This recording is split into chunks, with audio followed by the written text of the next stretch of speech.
Okay, good afternoon, class. How are you today? Yeah, fine. Good afternoon, Mr. Fofana. Yeah, okay. How about your afternoon?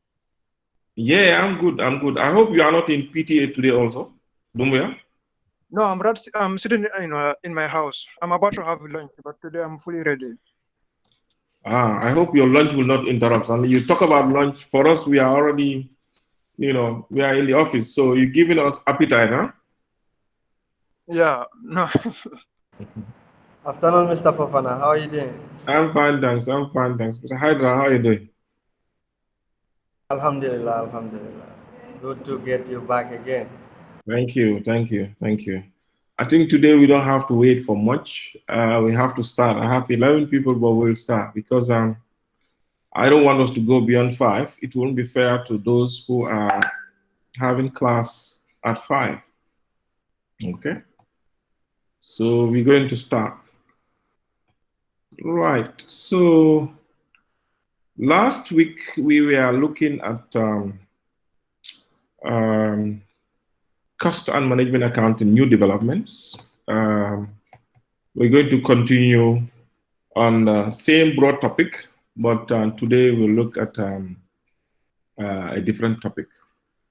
So last week, actually, the last topic we did was on activity-based costing, and we did a comprehensive question on activity-based costing, isn't it?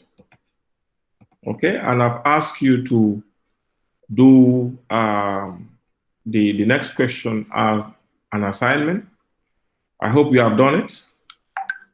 Yes, I want to make appeal towards your assignment. If you can still Appeal, extend the deadline, appeal, because some of us will appeal. be very busy. No, no appeal.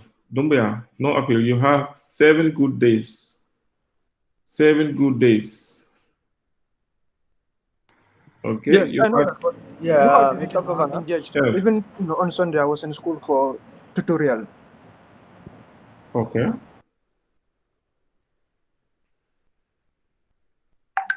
Yeah, Mr. Fofana. Yes.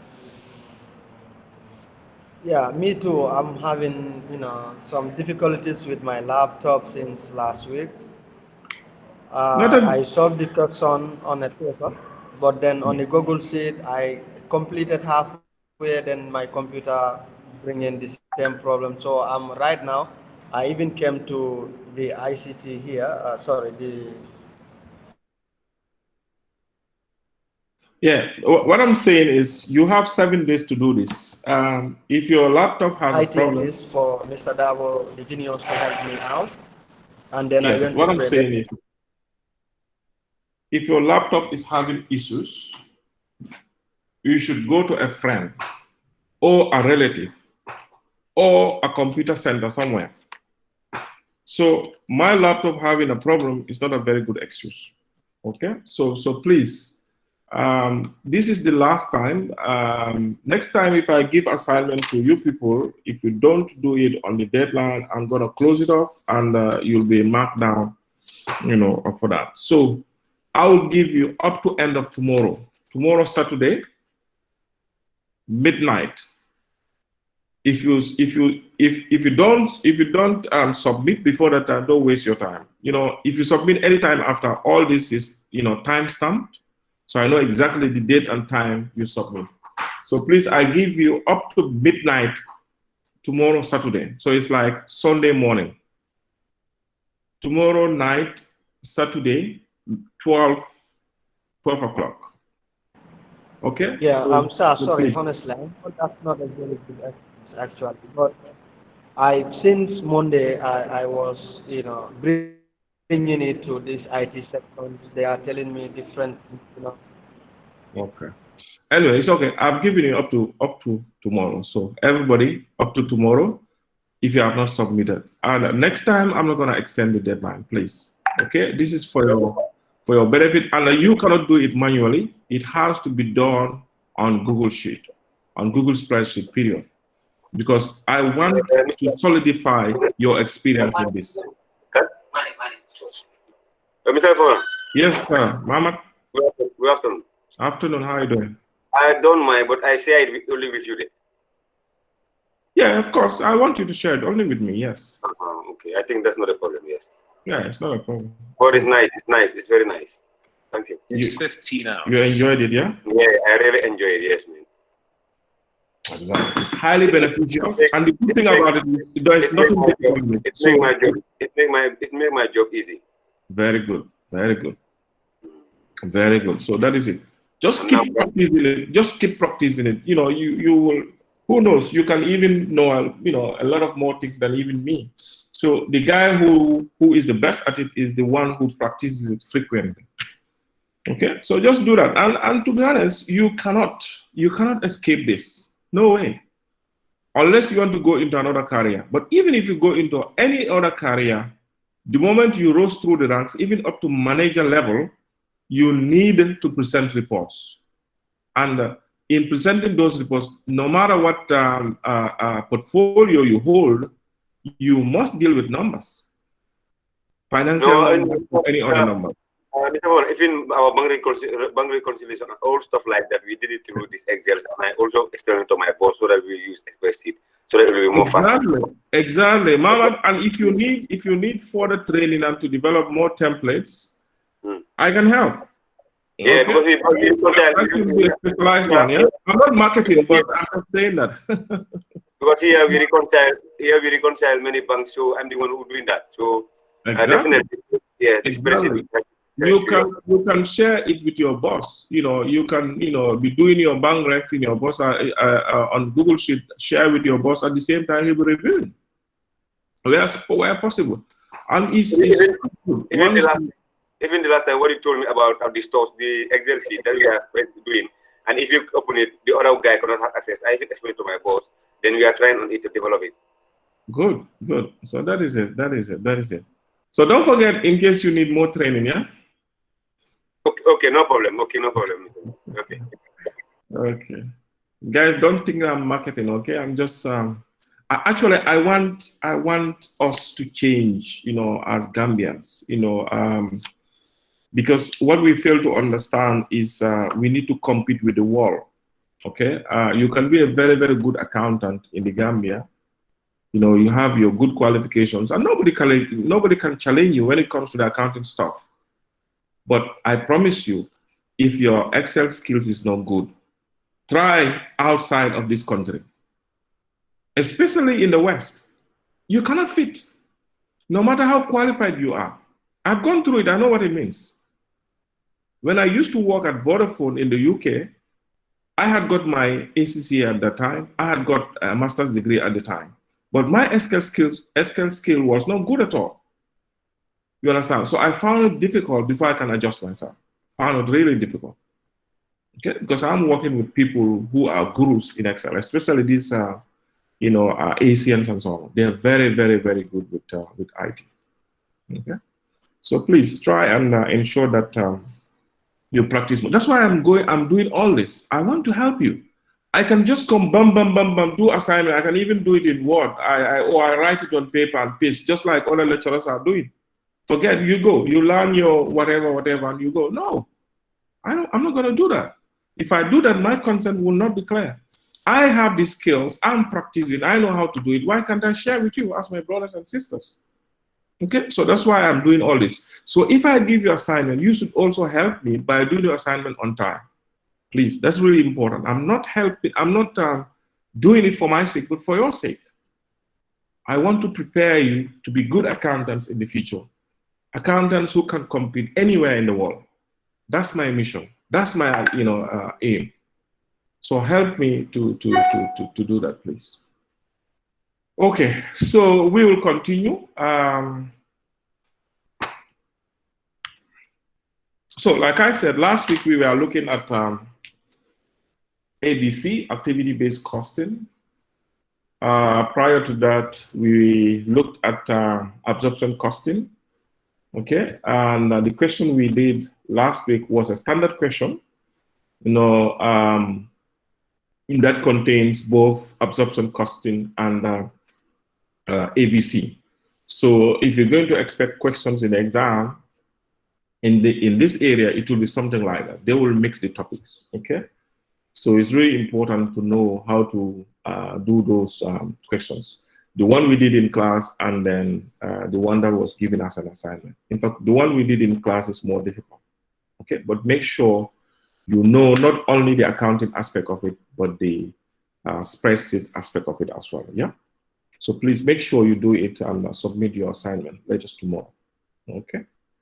So, well, I guess we spent a good number, at least 2 lectures on absorption costing and ABC. So we're going to move to target costing today.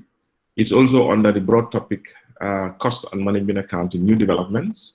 Okay, but this time around, we're going to look at a different costing technique. Okay. Sorry, Mr. Fofan. Yes, sir. This chapter, I think it is not yet shared in the WhatsApp group. Can you please share it so that we can follow you when you are treating the questions? Yes, the lecture materials. Yes, you are right. Okay, give me 1 minute. Let me just do that. Thank you for reminding me that. I'll do that right away. Right away.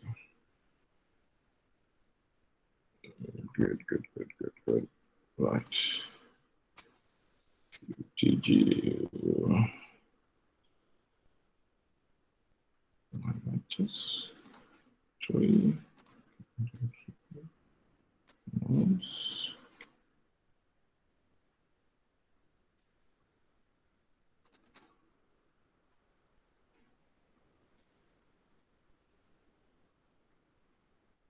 Yes.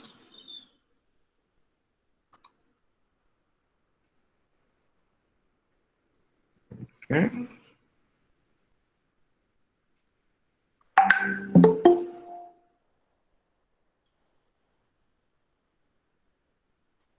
Right.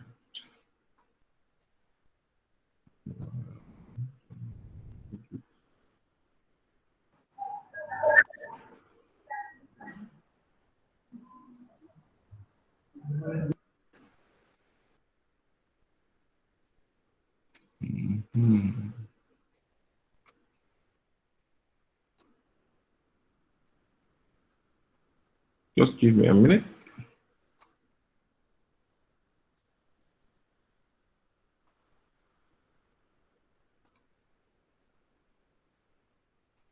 Okay, I got them.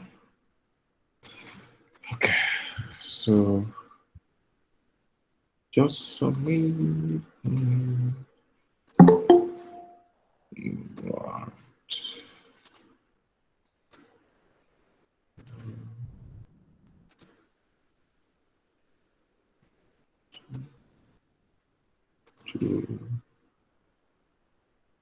Okay.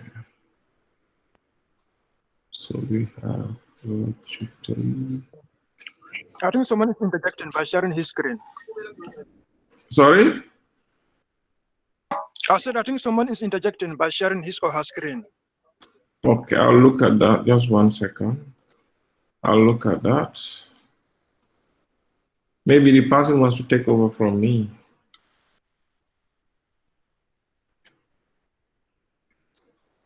Okay. 2 of 2. Okay. So this lecture has got 2 parts. You have the part 1 of 2 and part 2 of 2. The part 2 of 2 is the environmental management accounting aspect of it. So you can look at that as well. And there is something on high-low method as well. There is something on high-low method also. I'm going to share that. Okay. So you got all 3 of them. You have all 3 of them. So when we are done, I will share the slides. So, but the slides are the summary of the notes. So the notes has got everything and the questions. So refer to the notes for the how to call it for what we're coming to do and the questions we're coming to do as well.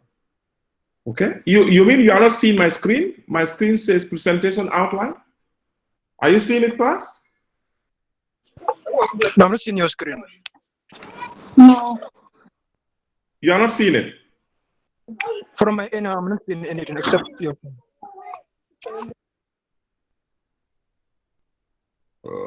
Somebody wants to join.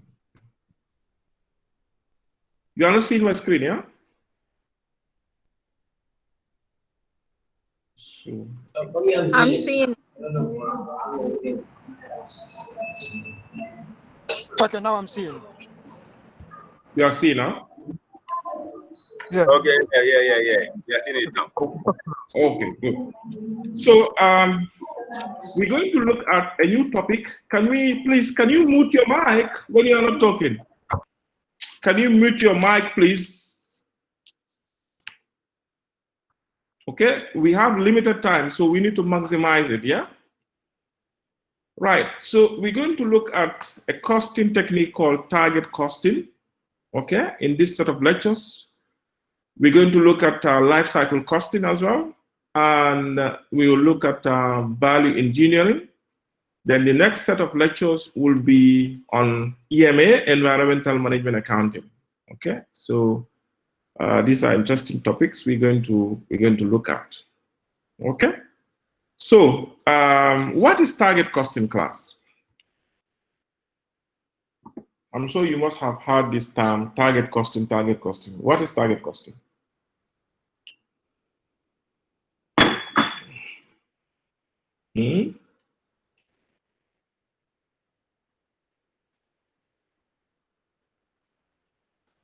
Have you ever done target costing before?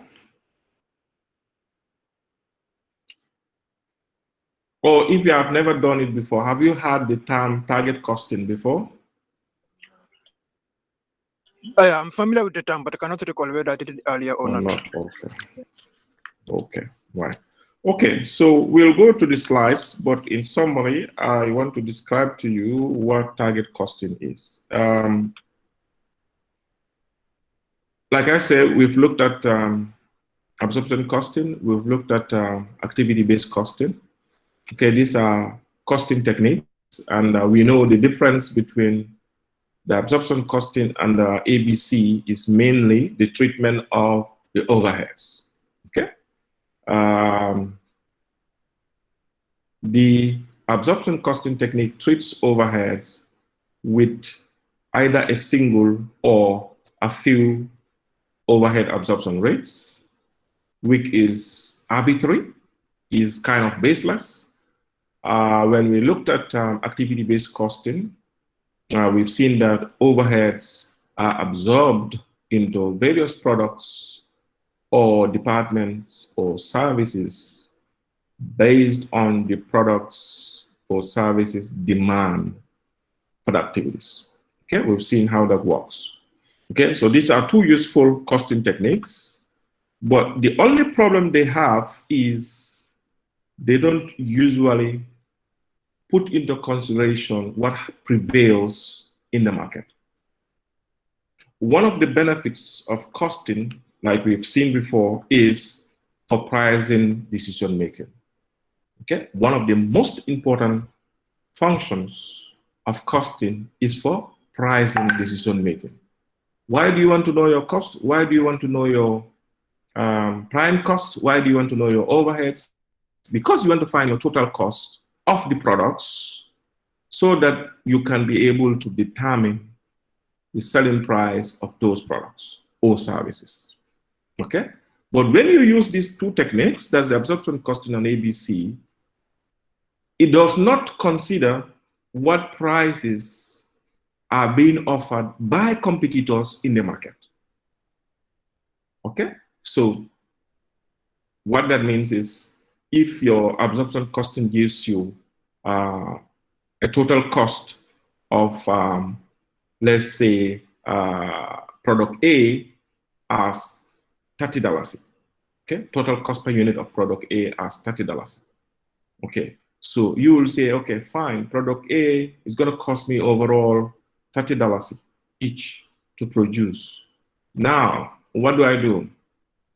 I need to have some profit on it. Okay, I want, maybe my profit regime will be, say, 10% on the cost.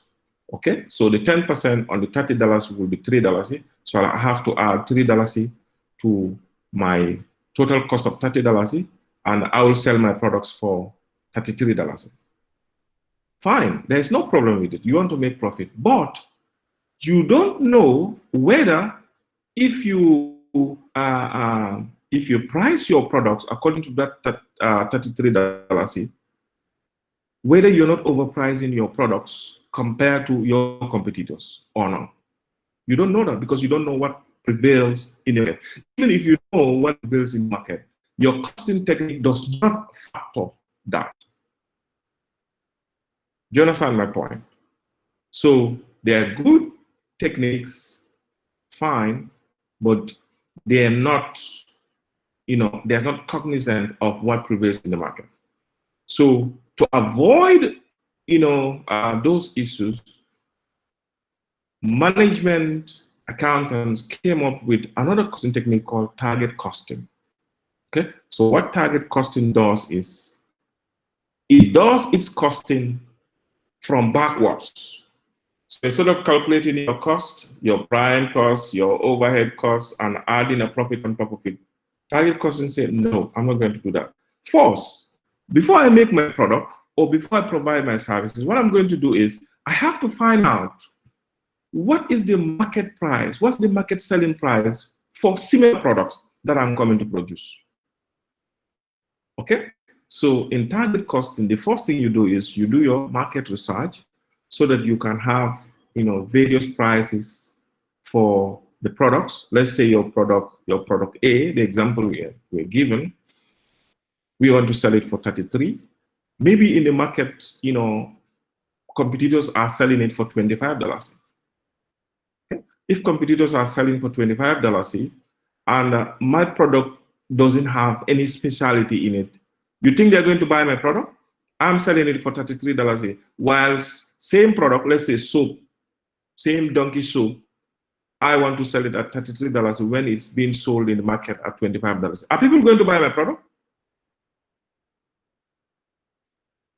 Are they going to buy it? No. No. Yeah, no, of course not. No. Plus, or maybe about the bunkers. Yeah, I mean, Yes, the fullest will. yes. So that is it. People won't buy it. Even if they buy it, your market penetration will be very low because nobody is smart to buy a product that will give the same benefit at a price that is higher, when they can get it for a lower price. Nobody does that. Everybody is price conscious. And now with technology, whereby you can prices, so it will be a lot easier to compare prices. Okay? So in target costing, you start from backwards, do a market research, find your selling price. Okay, you do an average selling price, then you work backwards. Then you say, what will be my profit? Then after you get profit, then you say, what will be my target? What is this noise about?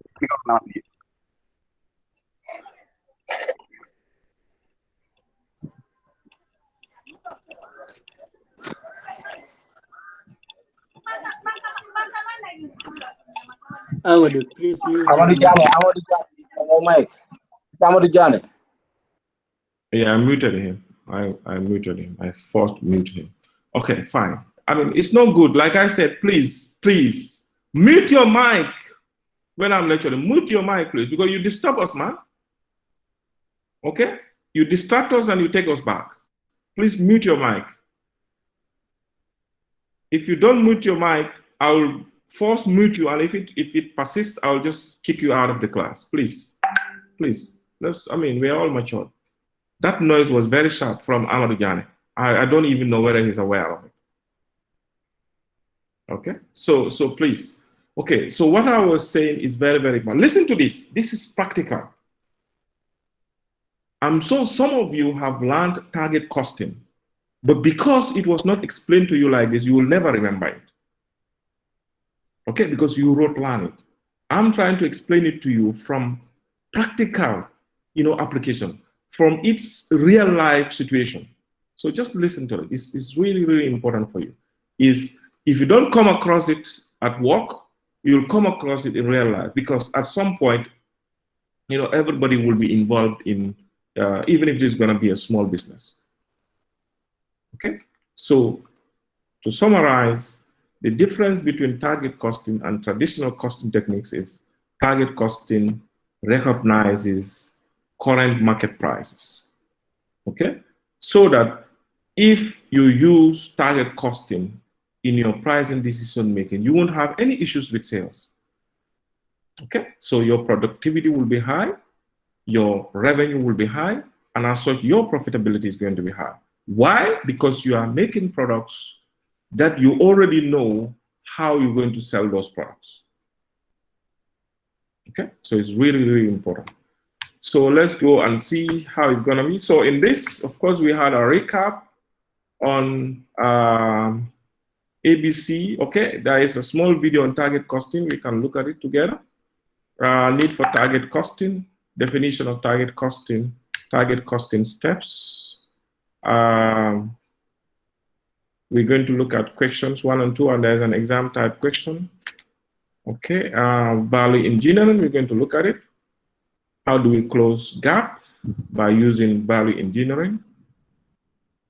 Okay, advantages of target costing, disadvantages, and then that will be it.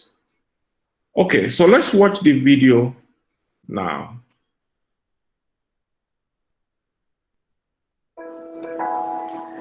This presentation looks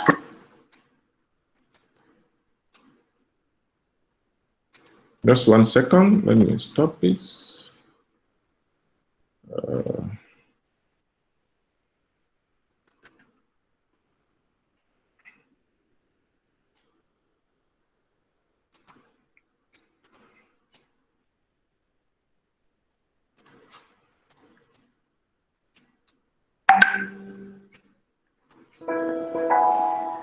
This presentation looks briefly at the technique of target costing. Can you see A it? typical value system might be described as including elements such as research and development, design, manufacturing, marketing. Can you see the video? And are you hearing loud and clear? Yeah. And distribution, followed by after-sales customer service. The target cost is particularly relevant at the design stage, as this is where the cost of manufacture is determined, as well as the features of the product. To determine the target cost, we take the price we think will be competitive in the marketplace, usually ascertained by marketing research, and deduct the desired profit margin, which leaves us with the target cost.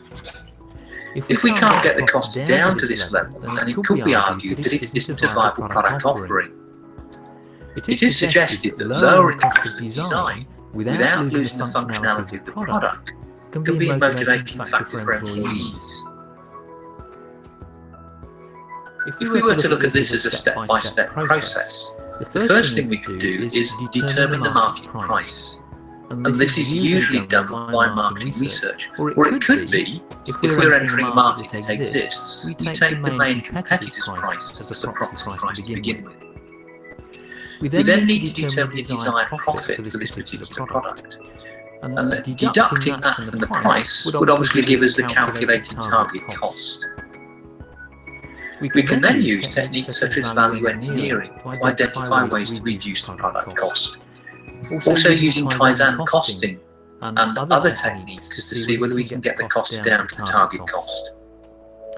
One aspect of this process is that we need to make sure that we have as accurate a costing system as possible and as good an understanding of how the costs are incurred, i.e. the cause and effect within the cost drivers. Let's take a brief look at some of the methods we can use to reduce costs. We can use techniques such as value engineering. This examines trade-offs between different product functionality or features and their relationship between the total product cost. We are essentially trying to understand the costs of providing the functionality or features and stacking this up against the value added to the customer. Within this, we could use functional analysis. Here, we look at the analysis of the functions offered and make decisions based on marketing research, again with reference to the value and the cost. We could look at the design analysis, maybe looking at different designs as these impact on the cost of manufacture, maybe reducing the number of parts, which makes assembly easier, or using standard parts, which again reduces the cost. And of course, allied to this, we have to have a good understanding of the costs associated with the various decisions, and using computer-based databases that include comprehensive information about the firm's cost drivers is obviously helpful here. The key, though, is to ensure that we don't take away the reasons why customers buy the product in the first place just because it reduces costs. We could use a technique known as Kaizen costing. Kaizen costing is basically looking at continually reducing the costs, a process of continuous improvement. And the focus here is to try and reduce costs via improved methods of manufacturing, operations control, and techniques such as total quality management. One aspect of target costing is that average costs will reduce as the volume increases, depending of course on the incidence of fixed costs. So it might be possible to achieve the target cost when the volume approaches 20% of the potential market. This can mean that setting the price is critical, as losses may be made in the first instance, but the rewards of achieving a high market share and high volumes can be very profitable.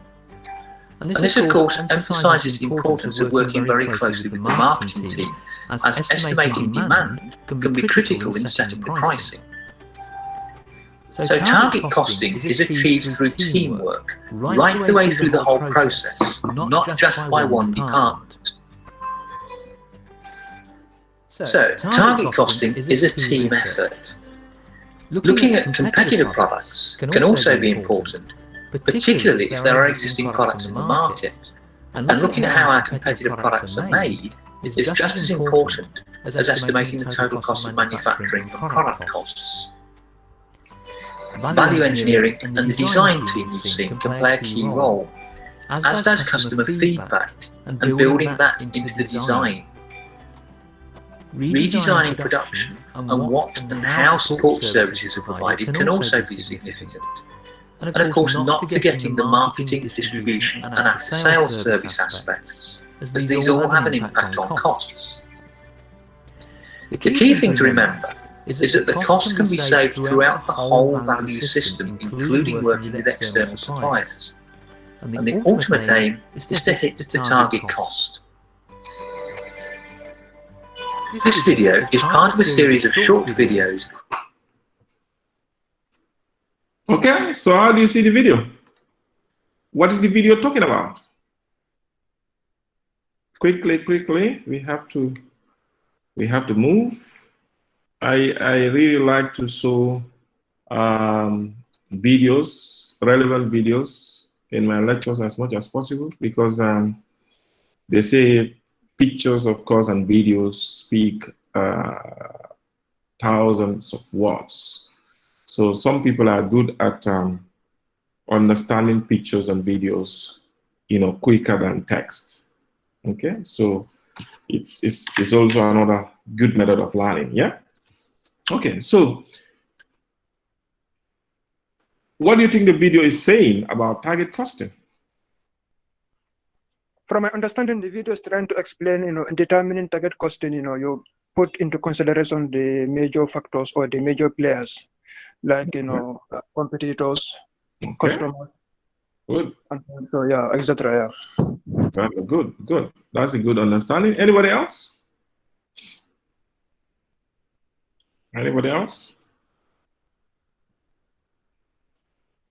Did you listen to the video? Aja Marie, what's your understanding of the video? Aja? 39 today. Wow, that's a good number. Aja Marie, are you with us?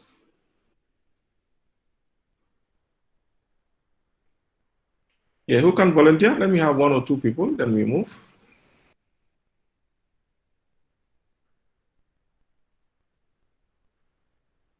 Nima Suare?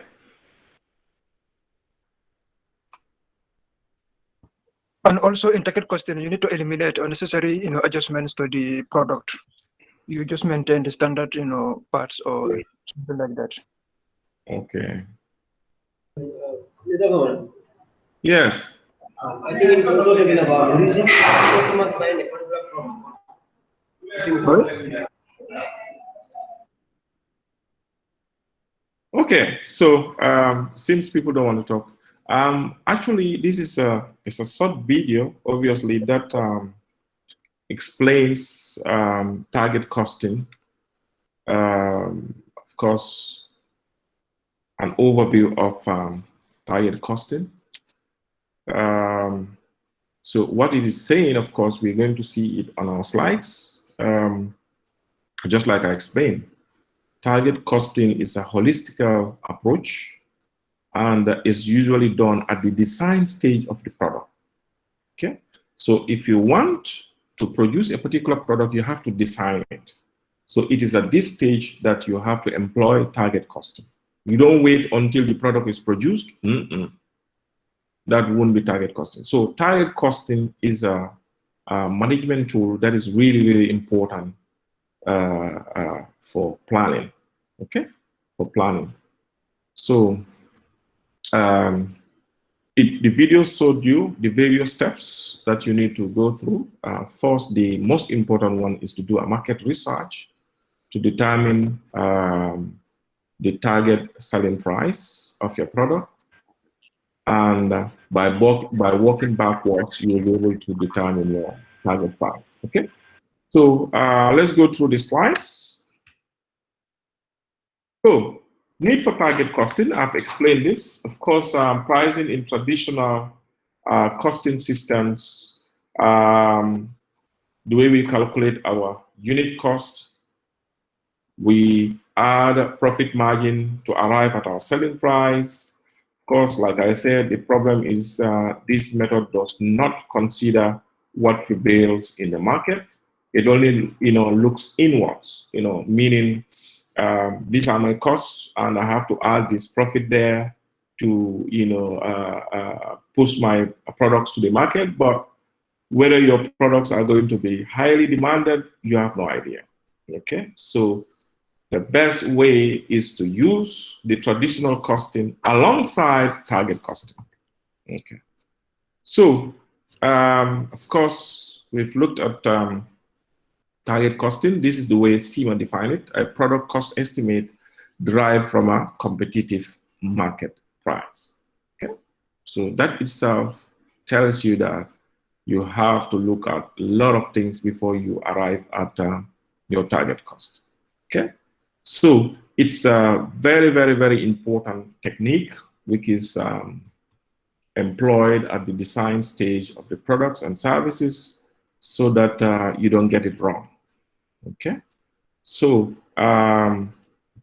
your target cost will always be the selling price that you are able to determine after going through your market research and determining your target selling price. Let's take that selling price and of course you deduct your profit margin from it. That will give you your target cost.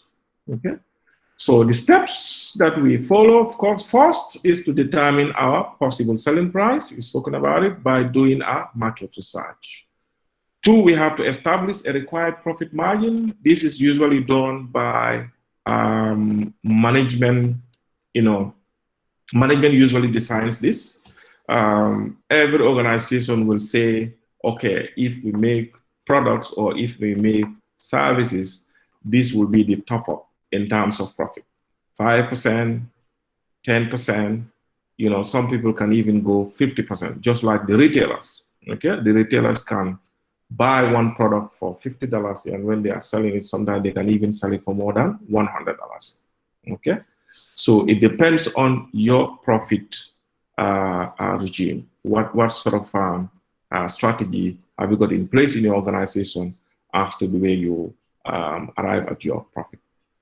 So thirdly, when you determine your selling price, you determine your profit margin, and then you deduct the two. You deduct the profit margin from your target selling price, you'll arrive at your target cost. So meaning you've already determined the price that you're going to sell your product, you subtract your profit from it, you arrive at your cost. It's just the other way around. When you want your selling price, it is what? The cost price plus the profit. So in case you don't know how to arrive at this, it's the same formula that you use, but then you put it the other way around. Okay, so this is what happens in real life. Now, after determining your target cost, you go ahead with your production. After producing, okay, you will have a cost that will be calculated using your, using your current costing regime, either your ABC or your marginal costing or your absorption costing. Then you have to work on the gap. Okay, so what I'm trying to say is you calculate your target cost and you estimate your actual cost using your ABC or your absorption costing.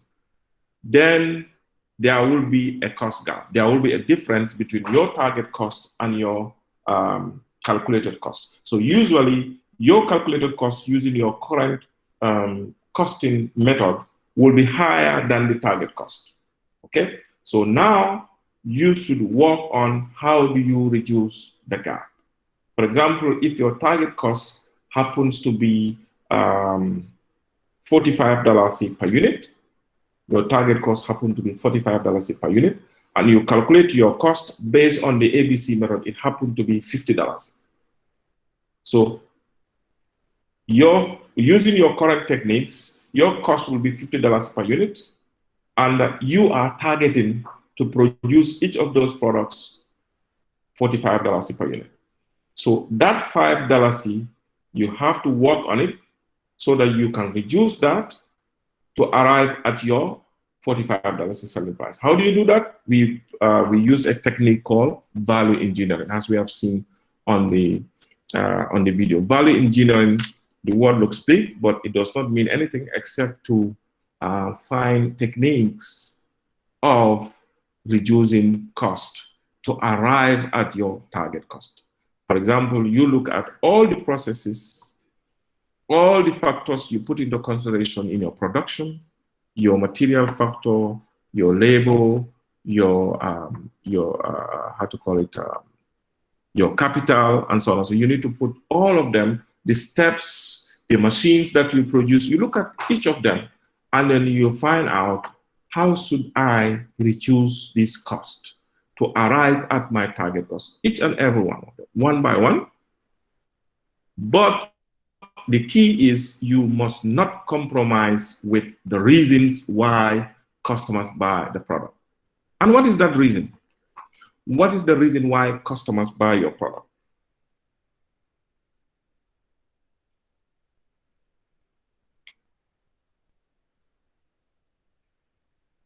If I go to the shop, quality. Quality, there you go. Quality. Okay, what quality means is the satisfaction. What it's going to do for me.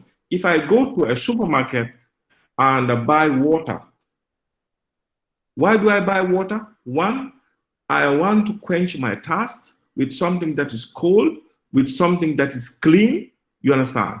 So, but if it does not meet those attributes, then that means you're not going to buy. So those are quality aspects of the product. Those are the reasons why customers buy the product. So if you're reducing your cost, you must put that into consideration, because if you compromise with the quality, what you're going to do, you're going to push yourself out of the market. So people want to buy cheap things, fine, but then they want things that will satisfy their end. Is that clear? Okay, is that clear? I don't want to go and buy a mobile phone that's going to be used for only 1 month. Okay, I want to buy a mobile phone that will last for years. Okay, I want to buy a mobile phone that can be able to do what I want it to do for me. I want to buy a mobile phone that I can use to make calls with, that I can use to make text with, to send text with. I want to use a mobile phone that I want to maybe, if it is a smartphone, to be able to communicate with people through social media. So those are the things why you buy those products. So if those things are absent, do you buy them? Do you buy them? No, you don't buy them.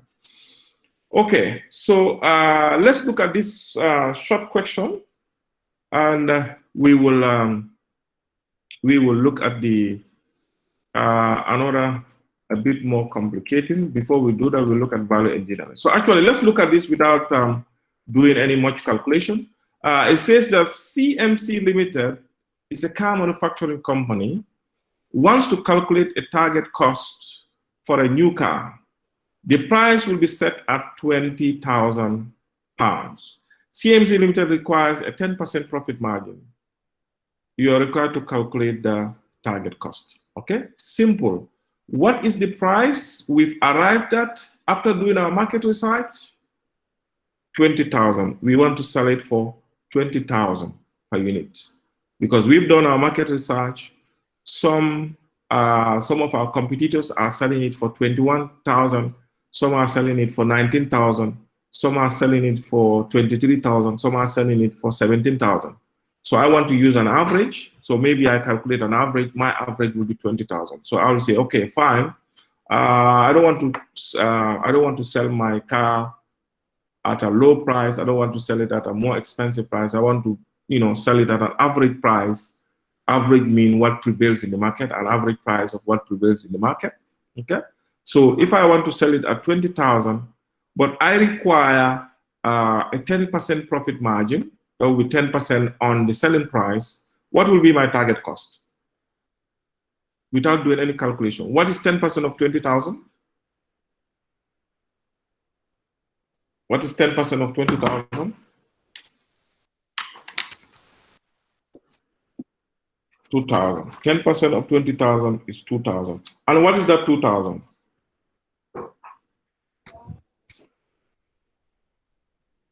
What is the 2,000? The 2,000 is the profit margin. The profit. Okay, the 2,000 is the profit. Fine. Good. So that means this particular company, CMC Limited, their own procedure is every car they sell, they take a profit of 10% on the selling price. Okay, why on selling price? Because they are using what? Target costing approach.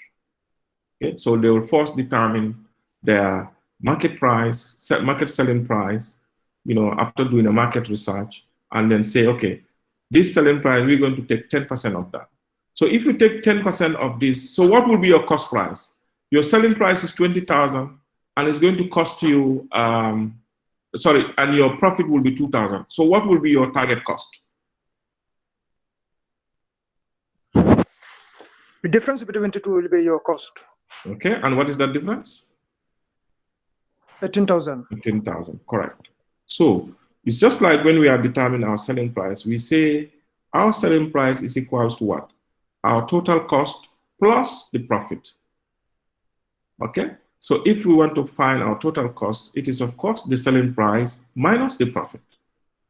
Okay, if you want to look at it from that angle. But you don't even have to know that formula. It's simple. Okay, if you're going to sell at 20,000 and you're going to make a profit of 2,000 on that sales, then that means your cost will be 2,000 less the selling price, which is 18,000. Okay, so our target cost will be 18,000. So that means if CMC Limited produces their car with a cost of not more than 18,000, they are going to make a 10% profit. Simple. So that means even before they go into production, they already know the profit they are going to make. Is that not a good thing? Is that not a good thing? Yes, very good. Yes. Excellent. Yes. Yes. You are sure of, the fact that you're going to make profit. But when we are doing ABC or absorption costing, we just take a selling price. We don't even know whether people are going to buy the products at that price. Okay, and sometimes you may offer a price that is lower than the market, and what's going to happen is maybe your products may be the same quality with what prevails in the market, Maybe the reason is you're getting your cost cheaper. For example, your materials, maybe you're getting them cheaper. So in that case, if you do a market research, it's going to be good for you. So instead of underpricing your products, you will price them to match the market. Is that not a good thing as well? So double profit. One, it will avoid you from selling your products at a very high price, and as such you are going to lose demand. Your sales demand will definitely come down.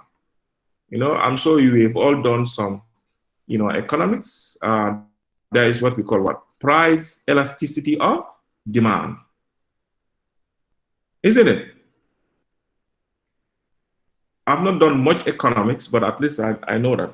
I know price elasticity of demand. Demand is said to be price elastic if a small change in price changes with demand. Isn't it? So that if your selling price increases, your demand comes down. If your selling price reduces, your demand goes up.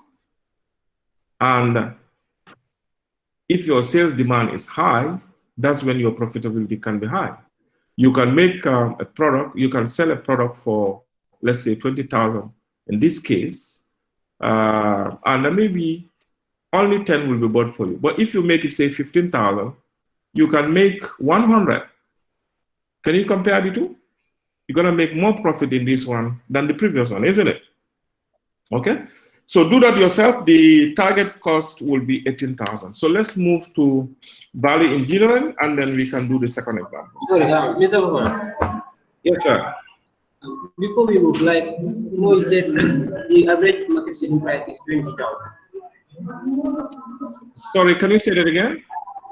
I said previously, you said like guys,